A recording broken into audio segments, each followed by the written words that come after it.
In this guide, I'll show you how to fix it when you can't enable console sharing and offline play on your new PS5 Pro. So the first thing you want to do is go to the settings cogwheel in the top right corner. Then we're going to go to users and accounts, and we're going to scroll down to other, and we're going to go to console sharing and offline play.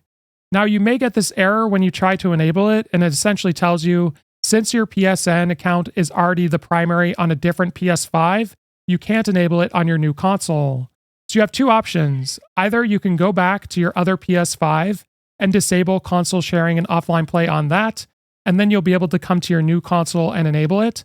Or you'll have to go to the PlayStation website. So once you're here, you want to sign into your PlayStation Network account that you're trying to make primary on your new console, and you want to go to account settings. From here, you want to scroll down on the left sidebar until you get to other settings, and you want to click on device management. Now under device management is where you're going to see PlayStation consoles activated, so I'm going to click on this. And then you have the option of deactivating your PlayStation Network account from all devices associated with it. So if you want to do this option, you can select it here and complete that process. If this guide was helpful, like and subscribe, and we'll see you in the next one.